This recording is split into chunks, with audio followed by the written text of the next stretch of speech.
स्टॉन्ग street में आपका स्वागत है। भारतीय निवेशकों के लिए भारत का पसंदीदा चैनल। आज हम एक ऐसे निवेशक के पोर्टफोलियो की कह सकते हैं चीर-फाड़ करने वाले हैं, जिन्हें कई लोग मार्केट का जादूगर या मार्केट मास्टर कहते हैं। जी हां, हम बात कर रहे हैं विजय किशन लाल केडिया की। और हमारे पास उनकी लेटेस्ट शेयर होल्डिंग्स का पूरा डेटा है। तो आज हमारी कोशिश ये समझने की होगी कि उनकी सोच क्या है, वो किस तरह की कंपनियों पे दांव लगा रहे हैं। और सबसे जरूरी, उनके इस सफर से एक आम निवेशक अपने लिए क्या सबक निकाल सकता है। बिल्कुल। तो चलिए इस दिलचस्प पड़ताल को शुरू करते हैं। सबसे पहले ये समझना जरूरी है कि विजय केडिया का पोर्टफोलियो इतना चर्चित क्यों रहता है। मतलब भारतीय बाजार में उनकी खास पहचान है। बिल्कुल, और उनकी पहचान सिर्फ मार्केट मास्टर होने की वजह से नहीं है, बल्कि सालों से उनके पोर्टफोलियो ने जो ऐतिहासिक रिटर्न दिए हैं, उसकी वजह से निवेशक उन पर खास नजर रखते हैं। और उनका अनुभव भी काफी लंबा है। उन्होंने सिर्फ 19 साल की उम्र में निवेश करना शुरू कर दिया था। हाँ, और उनका परिवार पहले से ही स्टॉक ब्रोकिंग के पेशे में था, तो कह सकते हैं कि बाजार की समझ उन्हें एक तरह से विरासत में मिली। सही कहा। और फिर 1992 में जब वे 33 साल के थे, उन्होंने केडिया सिक्योरिटीज की शुरुआत की। और यह उनके जुनून को, उनके पैशन को प्रोफेशन में बदलने का एक बहुत बड़ा कदम था। ठीक है, तो अब उनके सफर को समझने के बाद उनकी निवेश रणनीति को खोलते हैं। उनका एक मशहूर फलसफा है जिसे वे स्माइल अप्रोच कहते हैं। हाँ, और यहाँ पर मामला बहुत दिलचस्प हो जाता है। उनका मानना है कि निवेशकों को ऐसी कंपनियां ढूंढनी चाहिए जिनका मैनेजमेंट बहुत अच्छा और ईमानदार हो। उनका एक कोट है, एक ऐसी कंपनी खोजें जिसका प्रोडक्ट अपने क्षेत्र की दूसरी कंपनियों और अर्थव्यवस्था से बेहतर प्रदर्शन करने वाला हो। और आगे वो कहते हैं, ऐसी कंपनियों में अगले 10-15 साल के लिए निवेश करें और आप गलत नहीं हो सकते। 10 से 15 साल, ये बहुत महत्वपूर्ण है। बिल्कुल, उनका जोर शॉर्ट टर्म मुनाफे पर है ही नहीं, बल्कि 10 से 15 साल के लंबे नजरिए पर है। ये धैर्यवान निवेशकों के लिए एक बहुत बड़ा सबक है। तो अब आते हैं उनकी इस स्माइल सिद्धांत पर।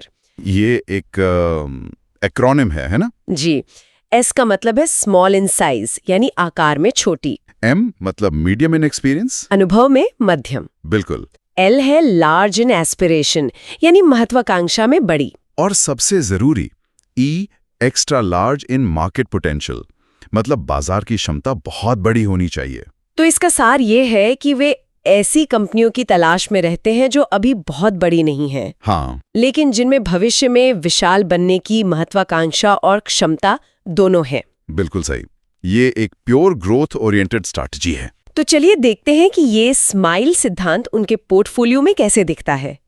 ताज़ा कॉर्पोरेट फाइलिंग के अनुसार उनके पास सार्वजनिक रूप से 17 स्टॉक्स हैं। और इन 17 स्टॉक्स की कुल नेटवर्थ 1072 करोड़ रुपए से ज्यादा है। लगभग 8.4% की गिरावट आई है। अच्छा। तो ये गिरावट हमें याद दिलाती है कि बाजार में उतार चढ़ाव किसी के लिए भी सामान्य है, चाहे वो कितना भी बड़ा निवेशक क्यों ना हो। सही बात है। अब देखते हैं कि हाल में उन्होंने अपने पोर्टफोलियो में क्या बदलाव किए हैं। कोई नई खरीद बिक्री? हाँ, हुई है। ताज़ा जानकारी के अनुसार उन्होंने ओम इंफ्रा लिमिटेड में अपनी हिस्सेदारी 0.49% बढ़ाई है। यह उनकी सबसे नई खरीद है। ओम इंफ्रा, ठीक है।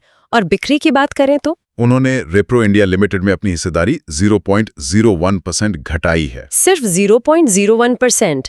ये तो बहुत ही मामूली है। हाँ, बहुत मामूली। तो अगर हम इसे बड़ी तस्वीर से जोड़कर देखें तो ये मामूली बिकवाली सिर्फ कह सकते हैं कि मुनाफा वसूली या पोर्टफोलियो को बैलेंस करने का एक छोटा कदम हो सकती है। मतलब उस स्टॉक में उनके विश्वास में कोई कमी नहीं आई है। शायद नहीं, लेकिन ओम इंफ्रा में जो नई खरीदारी है वो उस स्टॉक में उनके नए विश्वास को जरूर दर्शाती है। चलिए, अब उनके कुछ सबसे बड़े और दिलचस्प निवेशों को देखते हैं। जाहिर है हम सभी 17 स्टॉक्स पर तो बात नहीं कर सकते, लेकिन कुछ खास नामों पर जरूर चर्चा करेंगे। और इसमें सबसे पहला नाम है अतुल ऑटो का। अतुल ऑटो, इसमें तो उनकी बहुत बड़ी हिस्सेदारी है। बहुत बड़ी, 231.2 करोड़ रुपए की होल्डिंग है, जो कंपनी की लगभग 20.9% हिस्सेदारी बनती है। 20% से भी ज्यादा। जी हाँ। अगला है इलेक्ट्रॉन इंजीनियरिंग।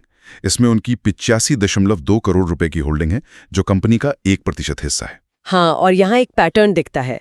दिसंबर 2023 में उनकी हिस्सेदारी 1.5% थी, जो अब घटकर 1.0% रह गई है। तो यहाँ उन्होंने थोड़ी बिकवाली की है। जी, और पोर्टफोलियो में कुछ नए नाम भी जुड़े हैं। जैसे जैसे कि पटेल इंजीनियरिंग, इसमें उन्होंने 1.0% की नई हिस्सेदारी ली है, जिसकी वैल्यू करीब 29.5 करोड़ रुपए है। पटेल इंजीनियरिंग इंफ्रास्ट्रक्चर से जुड़ी कंपनी है ये। बिल्कुल।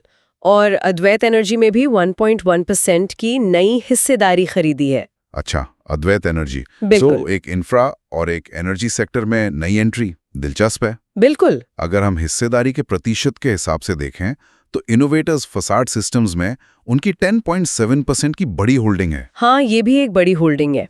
और टैक इन्फोसेक में भी उनकी अच्छी खासी हिस्सेदारी है, जिसकी दिसंबर 2020 फाइलिंग का भी इंतजार है। तो इस पोर्टफोलियो में विविधता साफ दिखती है। हाँ, auto, engineering, infra, IT, hospital, सब कुछ है। ये दिखाता है कि वे किसी एक सेक्टर पर निर्भर नहीं है। ये भी जानना दिलचस्प है कि कुछ होल्डिंग्स उनके व्यक्तिगत नाम पर हैं और कुछ केडिया सिक्योरिटीज के नाम पर। हाँ, ये भी एक जरूरी पॉइंट है। तो इस पूरे विश्लेषण का निचोड़ क्या है? एक आम निवेशक इससे क्या सीख सकता है? देखिए, सबसे बड़ी सीख है निवेश के पीछे का दर्शन। मतलब सिर्फ किसी के पोर्टफोलियो को कॉपी कर लेना काफी नहीं है। सही बात है। विजय केडिया की सफलता के पीछे उनका स्माइल सिद्धांत, अच्छी मैनेजमेंट वाली कंपनियों पर फोकस और वो 10-15 साल का लंबा नजरिया है। बिल्कुल। और डेटा से ये भी पता चलता है कि वे अपने पोर्टफोलियो में जरूरत के हिसाब से छोटे-मोटे बदलाव करते रहते हैं। हाँ, ये एक सक्रिय रणनीति है, निष्क्रिय नहीं। तो मंत्र ये है कि एक स्पष्ट रणनीति बनाएं और उस पर टिके रहें। लेकिन बाजार के अनुसार अनुकूल बनने के लिए भी तैयार रहें। यही सफलता का मेरे हिसाब से मूल मंत्र है। तो ये थी विजय किशनलाल केडिया के पोर्टफोलियो की एक गहरी पड़ताल। हमने उनकी रणनीति, उनके टॉप स्टॉक्स और उनके हाल के बदलावों को समझा। जाने से पहले एक विचार छोड़ जाते हैं। हमने देखा कि होल्डिंग्स अलग-अलग नामों से हैं। विजय केडिया, केडिया सिक्योरिटीज और यहां तक कि अंकित विजय केडिया। हाँ। एक निवेशक के लिए यह एक बड़े फैमिली पोर्टफोलियो के मैनेजमेंट और निवेश में अगली पीढ़ी की योजना के बारे में क्या संकेत दे सकता है? इस पर जरूर सोचिएगा। ये एक बहुत अच्छा सवाल है सोचने के लिए। अगर आपको ये विस्तृत विश्लेषण पसंद आया तो इस वीडियो को लाइक करें, इसे अपने निवेशक दोस्तों के साथ शेयर करें ताकि वे भी सीख सकें। और ऐसे ही गहन विश्लेषण के लिए स्ट्रॉन्ग स्ट्रीट को सब्सक्राइब करना न भूलें। हमें नीचे कमेंट करके जरूर बताएं कि आप अगले वीडियो में किस स्टॉक या किस निवेशक के पोर्टफोलियो का विश्लेषण देखना चाहते हैं।